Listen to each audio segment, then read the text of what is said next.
as Jack Canfield said in his book, The Chicken Soup for the Soul, that if you don't like where you are right now, then it's something you did or something you didn't do that has placed you here right now. I remember reading a book many years ago, and it was called The Richest Man in Babylon. It's a small paperback book that was given to all bankers to study and to learn from. And there's stories from Babylon. And there's a story of how to invest your money, how to live your life. And one of the things it says is that when you earn money, you should consider that half of it isn't actually yours.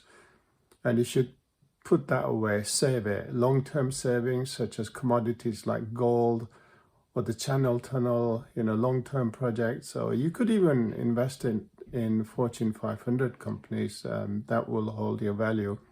Brick or mortars or anything, but half of the money isn't yours. So what you do is you take half the money and you just put it away into investment, and you do that on a regular basis, literally all of your life, from the time you start working to the time you retire. Now, when you retire, all of that money that you've been saving with compound interest amounts to a substantial sum of money. You could be talking about millions of pounds.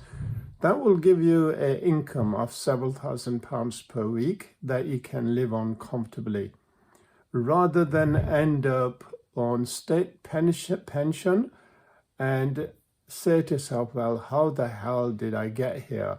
And at the age of 66, instead of retiring, the pressure that you should have at this age, where am I going for my next holiday? When am I taking the next cruise, and where am I going? You should be worried about things like that. When am I going to make the next trip to Pakistan?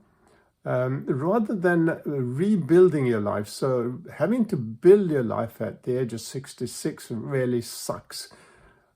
Hey, but I got no choice in the matter. And anyway, if you haven't got something to do, if you haven't got something to look forward to, if you aren't building something, then, what's the point of getting up in the morning? So now that I got something that I am building, something that I can look forward to, and once I've completed that project, then really I don't need to work anymore. I can just simply kind of retire. I don't have to see people on a one-to-one basis, and effectively the time is mine then. So I'll have the money, I'll have the revenue to gallivant all around the world if I want to. I still have to work, but it won't be face-to-face. Every 3 months or so, I want to do another project. So this will be my first project. Then I need to finish the FSM course. Then I need to finish the functional medicine course. So I've got a lot going on at the moment.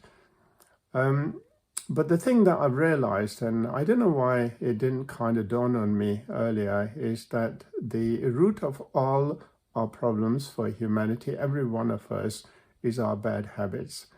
So they say that knowledge is power. No, it isn't. It has the potential of being power, but it is just information if you don't apply it and if you don't put some effort behind it. So knowledge only becomes power when you put effort behind it, and even that effort doesn't come about. You can't put any effort behind it. You can't actually turn that into power unless you got a cast iron discipline as far as your habits are concerned. If you got habits that suck, and most of us have unresourceful habits that suck. So such as swearing or getting angry or farting in the kitchen, okay, or eating late at night, or eating sugar when you're full, or just eating for the sake of it.